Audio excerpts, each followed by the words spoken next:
Tomorrow, thousands are expected to gather in front of the Lincoln Memorial for a civil rights rally. The date is significant because it is the 57th anniversary of the March on Washington. It was a call for the civil and economic rights for African Americans. An estimated 250,000 people made the journey then, not knowing what they would face. Many feared they'd be the victim of violence. Others thought for sure they'd be arrested. But it was a chance they were willing to take. Among the crowd was Houstonian Norma Bradley. She shared her memories with us of that historic day, August 28, 1963. That morning when we went down to the Washington Monument, there were not any people there. We got there early. We were like, we expected people to be all just everywhere, but there were no people there. And we were wondering what was happening, but after a while we could hear the buses and the people walking, and you could just feel your adrenaline flowing. And we got very involved in the movement, the march, and the speeches, but my brother and I had to stay conscious of the fact that they had TV cameras, and we didn't want my mama to see us. It was like going to a movie, to actually be involved directly, real close to all of these advocates. It was just so exciting to really hear their voice in person and not on TV or on the radio, and to see their stature, and it was just exciting. It was exciting. And like I said, to take away from there what direction I wanted to form my life into being for the rest of my life.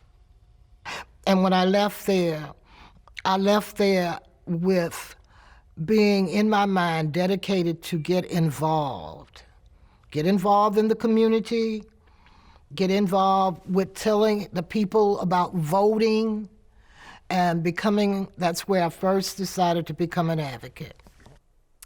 Eventually, Congress passed the Civil Rights Act of 1964 and the Voting Rights Act of 1965.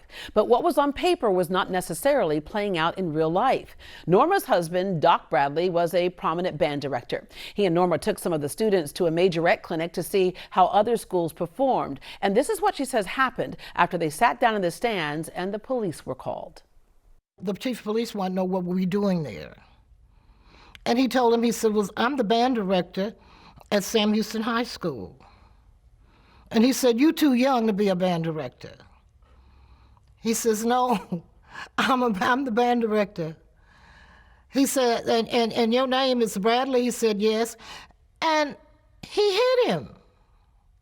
He just turned and hit him, and he said, you say yes, sir, to me, boy.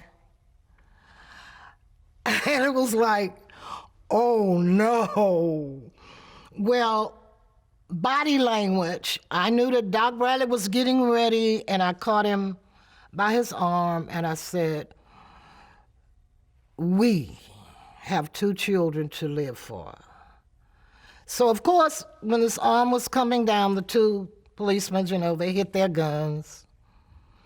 I told them, the 2 majorettes, to walk the children to the car.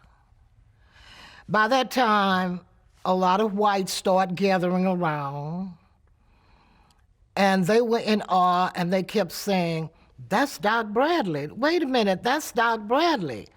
And the chief of police kind of backed up and looked and told the other policemen to escort us to the car. That was the beginning. That was the beginning of anger, not fear, but anger, disbelief. Then there were times where we would travel from Huntsville to Houston for the holidays. In Conroe, they wouldn't even sell us gas.